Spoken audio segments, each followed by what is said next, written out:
বিসমিল্লাহির রহমানির রহিম।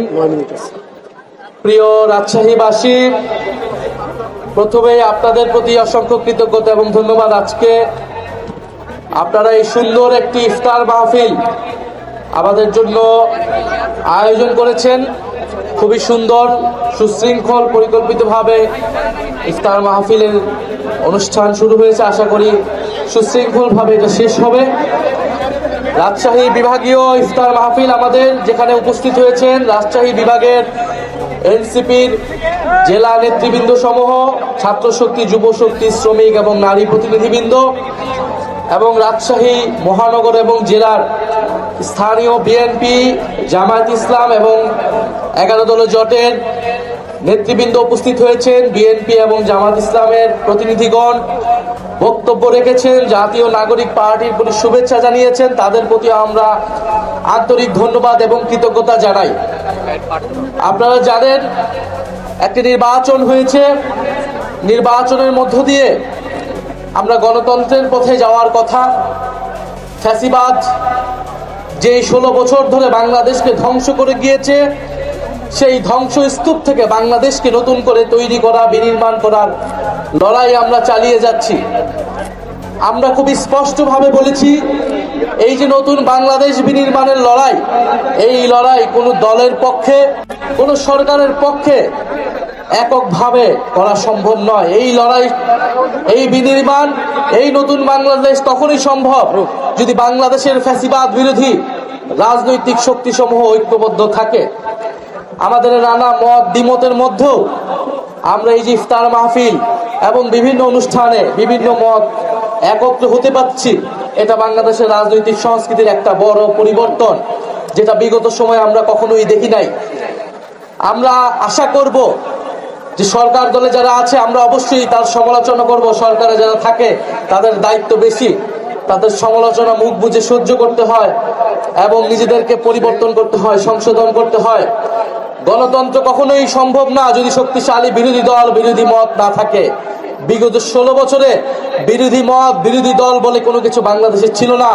দমন পীড়নের মাধ্যমে বিরোধী মতকে নিষ্পেষিত করা হয়েছে, নিঃশেষ করে দেওয়া হয়েছে। এই রাজশাহী অঞ্চলে যারা বিএনপি করেন, যারা জামাত করেন, তারা নিজেদের জীবন দিয়ে সে অভিজ্ঞতা করেছেন কতটা দুঃসহ জীবনের মধ্য দিয়ে আপনাদের ছিল। আমরা আশা করব যে ভবিষ্যতে এই সরকারের আমলে সে ধরনের দমন পীড়ন, বিরোধী মতকে করা হবে না, বরং সমালোচনাকে সাধুবাদ জানানো হবে। আমরা খুবই সংক্ষেপে দুই একটি কথা বলতে চাই। শরীফ ওসমান হাদী হত্যার খুনের বিচার এই বাংলার মাটিতে হতেই হবে। আমরা যখন ইলেকশনে মানুষের কাছে গিয়েছি, সারা বাংলাদেশের মানুষ আমাদের কাছে এটাই বলেছে, ওসমান হাদী হত্যার বিচার যেন ভাইয়া এই মাটিতে হয়। ওসমান হাদী হত্যার হত্যাকারীদেরকে ভারতের মাটিতে খুঁজে পাওয়া গিয়েছে, আমরা শুনেছি। আমরা দাবি জানাবো অবিলম্বে বাংলাদেশের মাটিতে তাদেরকে এনে বিচার কার্যকর করা হয় এবং এই বিচার যাতে সত্যিকার অর্থে ন্যায় বিচার হয়। কারণ যারা শুধু গুলি করেছে তারাই হত্যাকারী নয়। এই হত্যাকাণ্ডের পিছনে জড়িত ছিল ডিপ স্টেট, এই হত্যাকাণ্ডের পিছনে জড়িত ছিল দেশি বিদেশি নানা ষড়যন্ত্র। সেই ষড়যন্ত্রকে বাংলাদেশের মানুষের সামনে উন্মুক্ত করতে হবে এবং শুধু প্রত্যক্ষ নয়, পরোক্ষভাবে যারা এই হত্যাকাণ্ডের সাথে জড়িত তাদেরকেও বিচারের আওতায় আনতে হবে।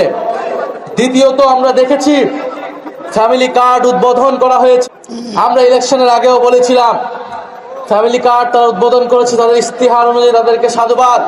কিন্তু আমরা পাশাপাশি এও বলেছিলাম, যদি দুর্নীতি বন্ধ না হয়, যদি চাঁদাবাজি বন্ধ না হয়, যদি দখলদারিত্ব বন্ধ না হয়, যদি ঋণ খেলাপিদেরকে সংসদে এবং সরকারে ঠাঁই দেওয়া হয়, এই সকল ফ্যামিলি কার্ড কেবল হচ্ছে চোখ ধাঁধানো একটা কর্মসূচি, কেবল এটা বাংলাদেশের অর্থনীতির কোনো পরিবর্তন করতে পারবে না। বলে আমরা আহ্বান জানাবো, যে সকল ঋণ খেলাপি, লুটেরা, দুর্নীতিবাজদেরকে সরকারে, সংসদে নিয়ে যাওয়া হয়েছে, নমিনেশন বিক্রি করা হয়েছে, সেই সকল ঋণ খেলাপিদের বিরুদ্ধে যাতে বাংলাদেশ সরকার, বাংলাদেশের সুপ্রিম কোর্ট, নির্বাচন কমিশন ব্যবস্থা নেয় এবং তারা যাতে অতি দ্রুত দেশের টাকা, ব্যাংকের টাকা ব্যাংকে ফিরিয়ে দেয়। প্রিয় রাজশাহীবাসী, 12ই মার্চের জন্য আমরা সবাই অপেক্ষা করছি। 12ই মার্চ নতুন জাতীয় সংসদের অধিবেশন। সেই অধিবেশনে শুনছি আমরা ফ্যাসিস্টের দোসর, ফ্যাসিস্টের লেজুর রেখে যাওয়া রাষ্ট্রপতি বক্তব্য দিবে, ভাষণ দিবে। আপনাদের সামনে স্পষ্টভাবে বলে যাচ্ছি, কোন ফ্যাসিস্টের দোসরের বক্তব্য শোনার জন্য 12ই মার্চ আমরা জাতীয় সংসদে যাচ্ছি না। আমরা জাতীয় সংসদে যাচ্ছি বাংলাদেশের মানুষ এই ইলেকশনে গণভোটে হ্যাঁ এর পক্ষে ভোট দিয়েছে, সেই হ্যাঁ এর পক্ষে সংস্কারের পক্ষকে বাস্তবায়ন করার জন্য, সেই সংস্কার বাস্তবায়নের জন্য আমরা 12ই মার্চ আমরা জাতীয় সংসদে যাচ্ছি। জাতীয় সংসদে আমরা যাচ্ছি কবে উচ্চকক্ষ হবে, কবে সংবিধান সংস্কার পরিষদ হবে সেই হিসাব নেওয়ার জন্য, কবে সরকার দল শপথ গ্রহণ করবে সেটা শোনার জন্য, কোন ফ্যাসিবাদের দোসরদের বক্তব্য শোনার জন্য আমরা 12ই মার্চ সংসদে যাচ্ছি না। আপনারাও নজর রাখবেন। আমরা বলেছি এই রাষ্ট্রপতিকে অবিলম্বে অপসারণ করে গ্রেফতারের আওতায় আনতে হবে এবং সংবিধান সংস্কার পরিষদ করে সংস্কার বাস্তবায়ন করতে হবে, হ্যাঁ বাস্তবায়ন করতে হবে। আপনারা সবাই হ্যাঁ এর পক্ষে ভোট দিয়েছেন না? আমরা সবাই দল মত নির্বিশেষে হ্যাঁ এর পক্ষে ভোট দিয়েছি। ফলে সংস্কারের পক্ষে, বিচারের পক্ষে আমাদের সেই লড়াই চলমান থাকবে। আপনাদেরকেও সচেতন থাকার, 12ই মার্চ সংসদের দিকে তাকিয়ে থাকার আহ্বান জানাচ্ছি। এই অনুষ্ঠান আয়োজনের জন্য সকলকে উপস্থিত হওয়ার জন্য আপনাদেরকে ধন্যবাদ এবং কৃতজ্ঞতা জানাচ্ছি। ইনকিলাব জিন্দাবাদ, এনসিপি জিন্দাবাদ। আসসালামু আলাইকুম।